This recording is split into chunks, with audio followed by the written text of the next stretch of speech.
Bonjour à toutes et à tous. Nous, c'est Tom et Victor. On est frères. Et devant nous, le GR20. Un itinéraire réputé dur, long, technique, imprévisible. On sait que ça va piquer, que les journées risquent d'être longues, que le corps va prendre cher. Mais c'est exactement pour ça qu'on est là. On ne part pas pour battre un record. On part pour vivre l'aventure, vraiment. Pour avancer, se débrouiller, s'adapter. Donc on ferme les sacs, on jette un dernier regard derrière nous, et on y va. Bienvenue dans cette nouvelle vidéo. Installez-vous confortablement et appréciez les paysages exceptionnels du GR20. Alors les filles, comment on se sent pour le GR?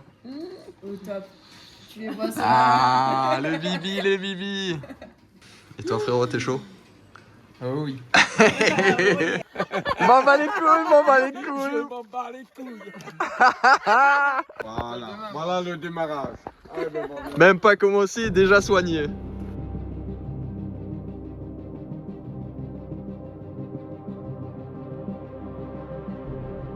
Action. Est-ce que tu as vécu des moments difficiles sur le GR?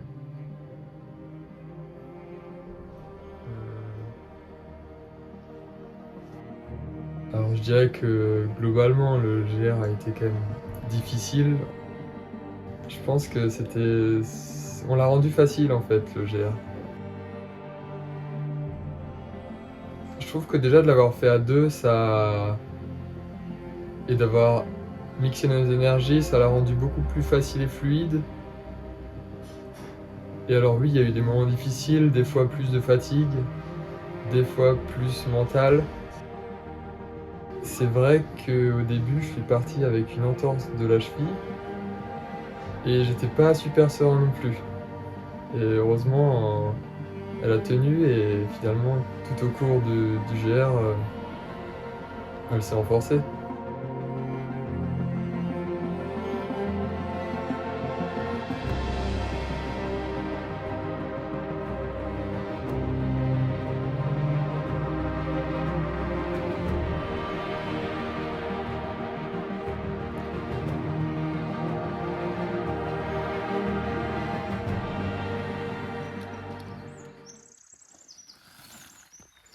Premier réveil dans le premier refuge.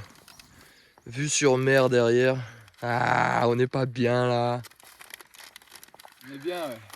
Alors, bien dormi, frère? Ah, écoute, nickel. Première nuit. On a dormi 13 heures. Très confort. 5 étoiles, chauffé. Jacuzzi à l'intérieur de la tente.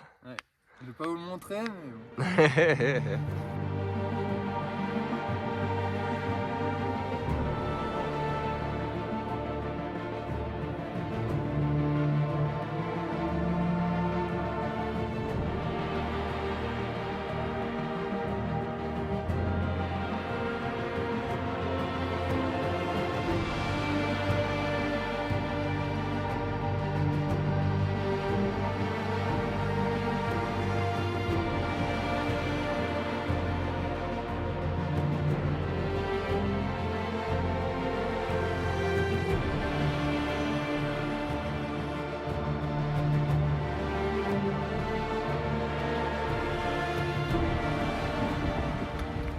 Apparemment, c'est l'autoroute sur le GR. On voit pas trop l'autoroute. On est tout seul dans la montagne.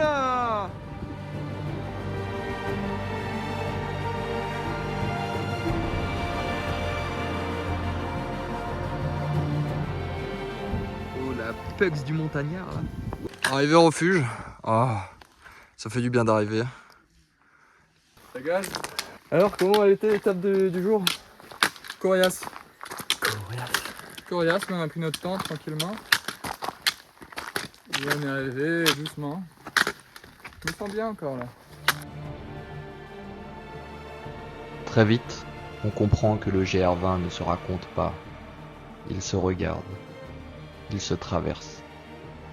Les paysages s'ouvrent sans prévenir. Des crêtes à perte de vue. Du vide, du silence.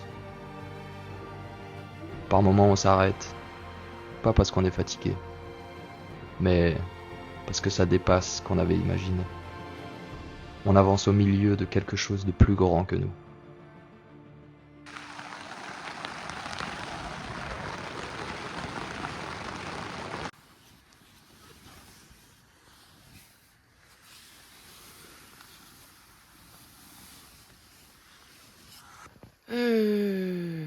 Il a plu toute la nuit. Heureusement que ce matin ça va beaucoup mieux. Et on doit mettre 5 heures pour arriver jusqu'à Ascot. Ascot, prochaine étape. Nous sommes en pleine expédition au lever du jour. Qu'est-ce qui nous attend? Des cordes. Et pas n'importe quelle corde. Des cordes corse.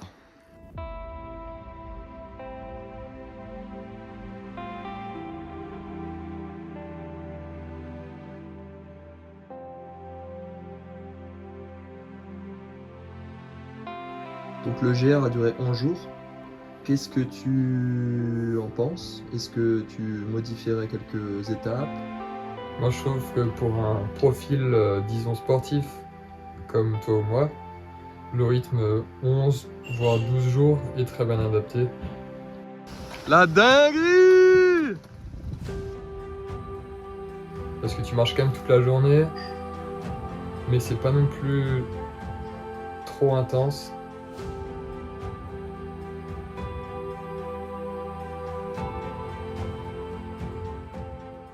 Le matériel que tu as emmené sur le GR, qu'est-ce qui était indispensable?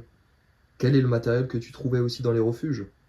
Déjà les indispensables, des bonnes chaussures. Un super coupe-vent imperméable pour moi. On a eu de la chance nous parce qu'on n'a pas eu de pluie. Mais coupe-vent imperméable, absolument. Et sinon, qu'est-ce qu'on trouve en refuge? La tente. Ça c'est super de faire le GR sans tente et juste de t'installer, de te poser et de partir le lendemain matin à la fraîche. Et bien sûr, le sac de couchage. Avoir un bon sac de couchage. On va droit dans le brouillard. Mais de l'autre côté, ciel bleu.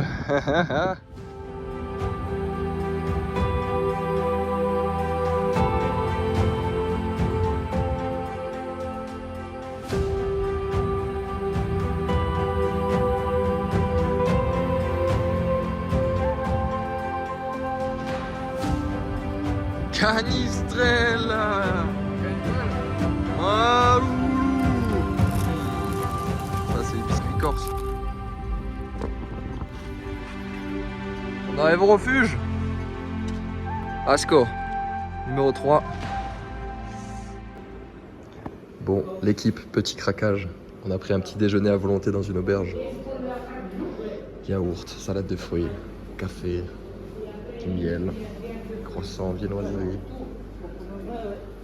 fromage, pancette, copa, des œufs, des saucisses, trucs pour toaster, des pancakes, du saumon. L'objectif est clair ce matin. Se péter le bide. Jour 4, Montecento. Par là. Elle est belle, elle est belle. Bon, 6-7 heures de marche.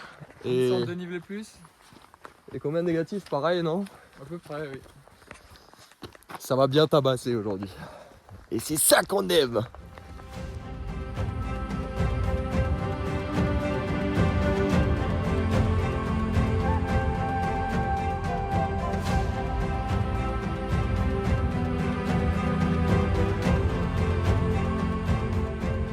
Bienvenue sur le sentier de Montecento.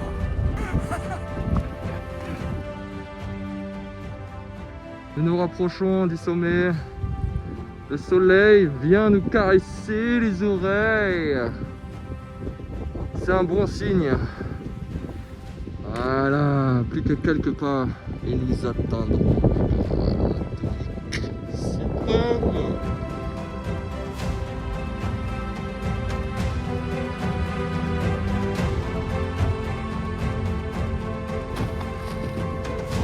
Là, le sentier partir. Sérieux?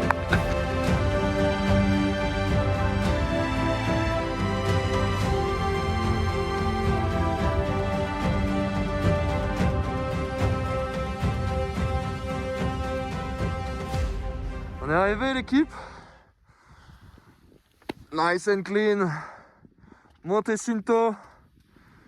2708 mètres. Yeehoo! Au bout de quelques jours, le décor ne suffit plus. Le corps commence à parler. Les jambes brûlent. Le sac pèse plus lourd chaque matin. Le GR20 ne te laisse pas tricher. Chaque montée se gagne. Chaque descente tape dans ce qui reste.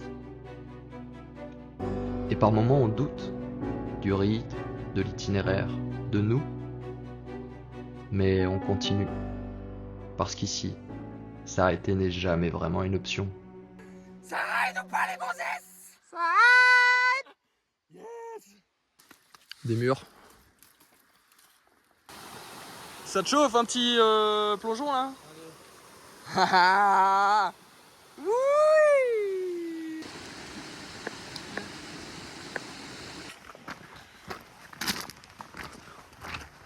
Arrivé à la bergerie de Ballonne.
Il est 8h45, on est chaud patate. On a encore à peu près 8 heures de marche aujourd'hui. Ah, il est 9h15.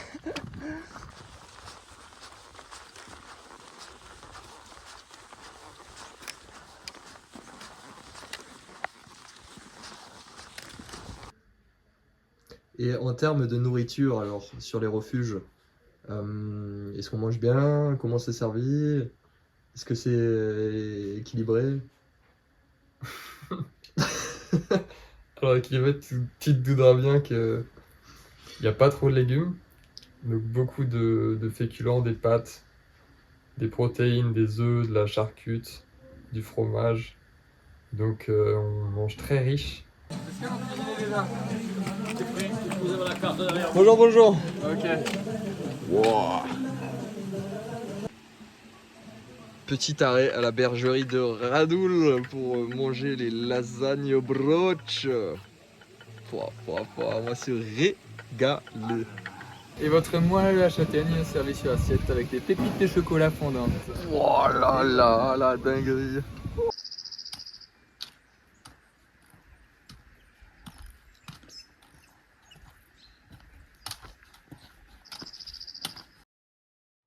Sur le GR20, rien ne se vit vraiment en solo.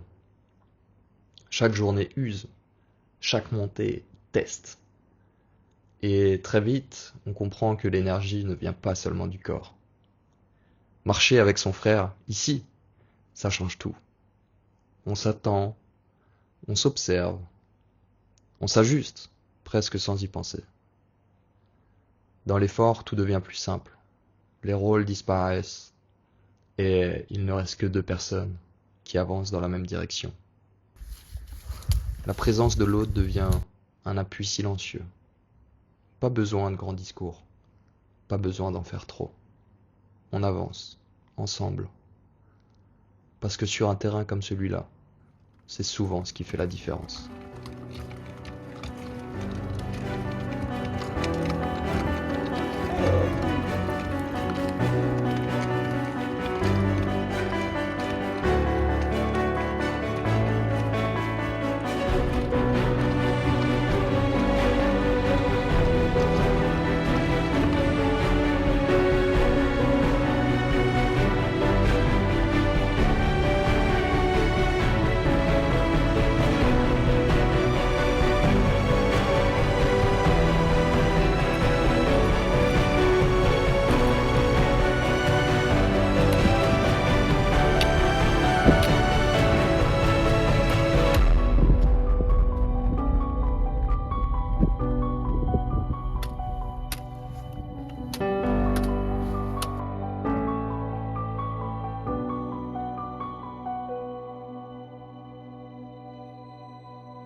Oh les vaches!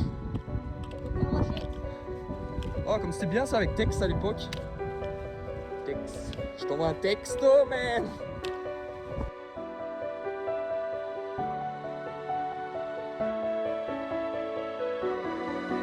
Le lac Nino, les amis, nous y sommes!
Messieurs, dames, nous avons rattrapé les deux petites gazelles qui nous ont abandonnés dès le day one pour doubler. Parce qu'on est bien plus forte que ces deux jeunes hommes. Mais comme on dit, les tortues rattrapent toujours les lièvres. Va-t-elle tenter le saut périlleux Sinon, on laisse ton sac, on te le passe par bas. de l'aigle blanc? Est-ce que... Allez-y si vous voulez, dites-moi, mais... Moi j'ai faim.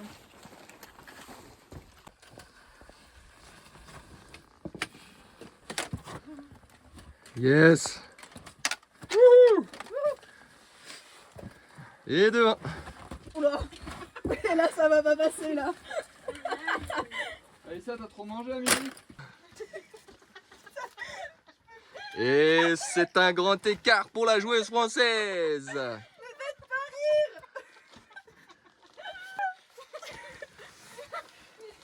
rire. Et ça passe. Alors te lève pas trop vite, mais oui, ça passe. Allez, photo, pois-chou, sourire. On y est. No mal. Easy peasy. Et la photo, pois-chou. Magnifique. Et de 3. Il y a un endroit qui était incroyable, c'est quand on a monté cette grosse montagne après Manganou. Et t'arrives juste au sommet en fait et t'as la vue dégagée sur le lac. Le lac De Mélo. de Mélo.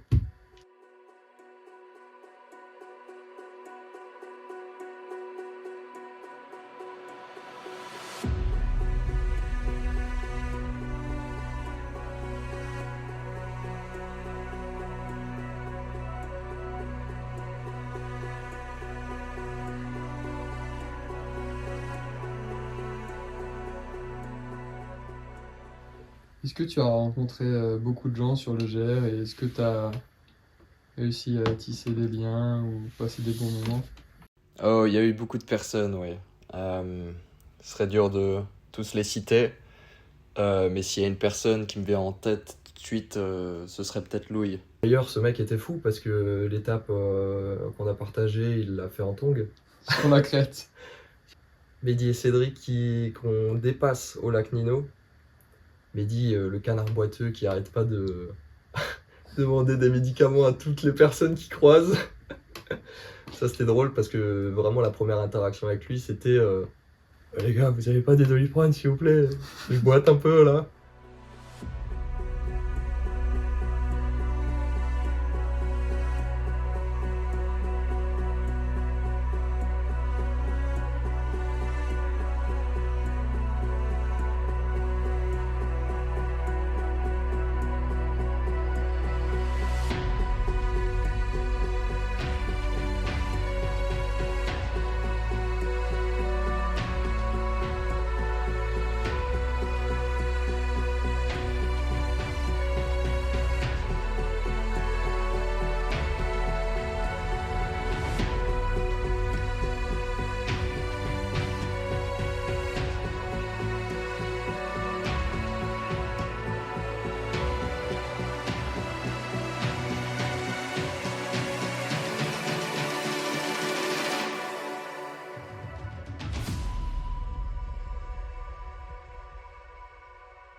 Arrivé au refuge, jour 7. Oh là là, il est beau ce refuge. Regarde ce matelas. Ce serait pas un double matelas ce soir? Yeah. Il s'est fait chier dessus.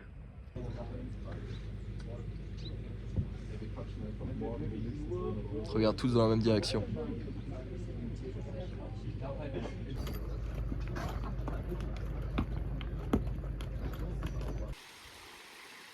Petit repos pour la team.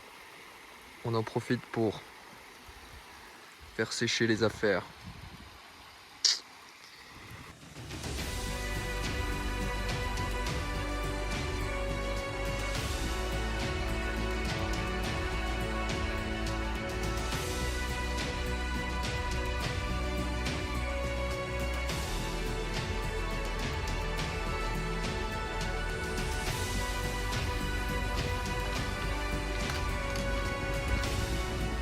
Activité de l'après-midi, choper des murs.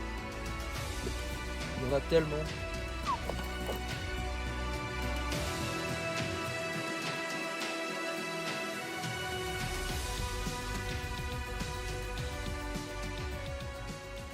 Quels ont été les meilleurs moments du GR? Tu me poses une colle là. C'est drôle, mais tu vois là, il y a un truc qui me vient. Alors, il y en a beaucoup qui me viennent en tête. Mais le premier qui est venu, c'est quand on s'est arrêté chez Denis. On a été accueillis comme des rois. On s'est posé à la table, on a commandé sa spécialité, les bruschettas. Au nord d'Obona? Ouais. Ok. Les gars, une portion chez Denis. Une portion de frites, 4,50 €. Ouais, ça coule. Ça, c'était un super moment de partage aussi, parce qu'on était avec les filles, on allait se quitter. Et on a fait plein de ressources, on a bien mangé. Moi, j'ai jamais autant mangé, j'étais full, vraiment. Le soir, je sais pas si tu te rappelles, on a presque pas mangé, on a mangé des fruits et des légumes. Ouais. C'était tout. On s'est vraiment gavé là. Et merci Denis. Ouais. Merci Denis. Ouais, voilà, Tom et Jerry, ils sont arrivés à Witzavon, ça c'est bien. Ils ont fait la descente, 12 km, ils sont cassés. Ils arrivent ici, ils ont bien mangé. Regarde, maintenant ils ont le sourire et tout. Trop bien. Ça fait plaisir de les voir. Allez les jeunes, bonne continuation. Courage pour la suite. Et merci beaucoup. Merci beaucoup Denis. On s'est régalé chez toi en tout cas. Eh, c'est normal. C'est la meilleure table de la vallée.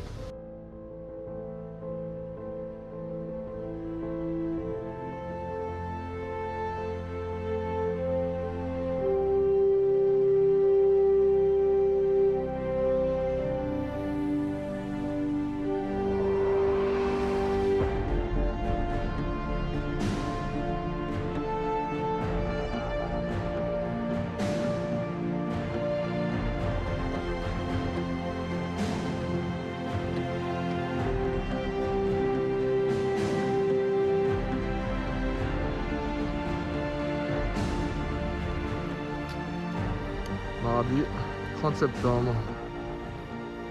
On attaque le GR Sud. Direction Relais San Petru.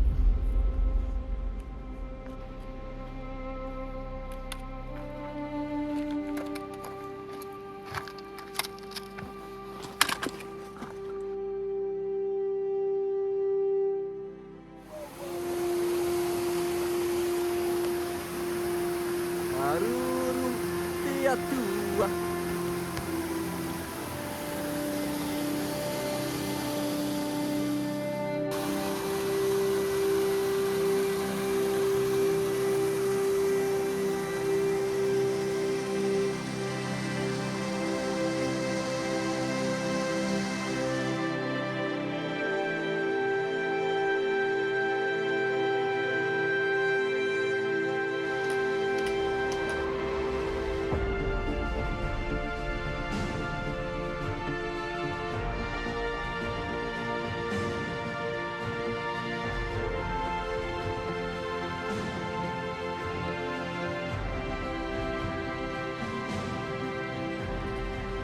Caliverdi, ça va être le stop pour ce soir.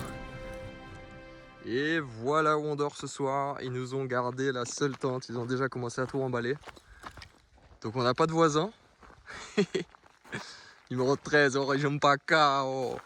Ce soir, c'est la régalade en plus. Y a quoi à manger? On a une côte de porc grillée avec gratté de courgettes, du fromage, une tarte aux pommes. Oh. Ça envoie du lourd. Jour après jour, quelque chose change. Pas spectaculaire, pas immédiat, mais profond. Le GR20 finit par imposer son propre rythme. Marcher, manger, dormir et recommencer. Les pensées ralentissent, les préoccupations s'effacent. Et tout ce qui semblait important ailleurs perd doucement de sa place. Il ne reste que l'essentiel, avancer, sentir, s'adapter. Le corps encaisse, le mental s'endurcit, et sans vraiment s'en rendre compte, on devient plus disponible au monde autour de nous, à la fatigue, au silence, à la beauté brute du terrain. Et ce n'est plus seulement une traversée, c'est une manière différente d'habiter le temps.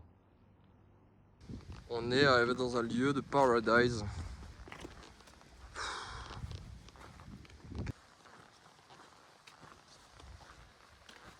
Oh là là.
Non, après 10 jours à dormir dans les tentes, qu'est-ce qui nous a réservé?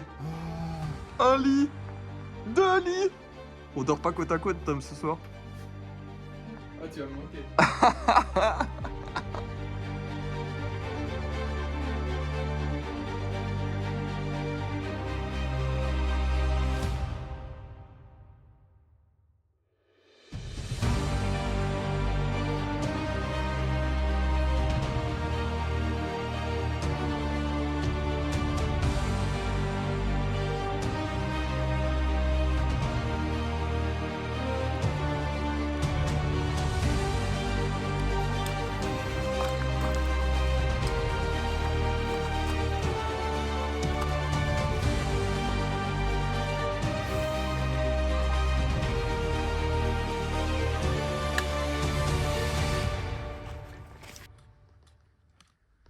Dernier saucisson du GR.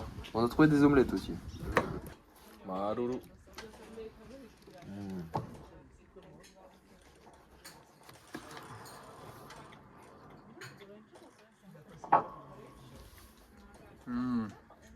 Ça tue, hein. On n'a pas à chier, saucisson corse. Et puis, presque sans prévenir, la fin approche. Les kilomètres s'accumulent, les étapes défilent, et ce qui paraissait immense au départ devient peu à peu familier. Le corps tient, le rythme est là, comme si marcher était devenu une évidence. Il y a une forme de satisfaction, bien sûr, mais aussi une sensation plus étrange, celle de voir cette parenthèse se refermer. Sur le GR20, la vie était simple, chaque journée avait un but clair, avancer, juste avancer. Alors on profite des derniers pas, des derniers reliefs, de cette fatigue presque devenue normale. Et quand le sentier s'arrête enfin, une chose devient évidente.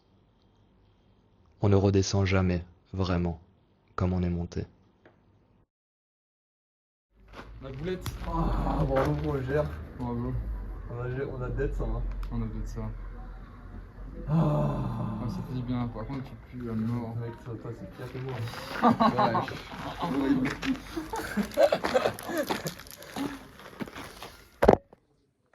Et voilà, fin du GR.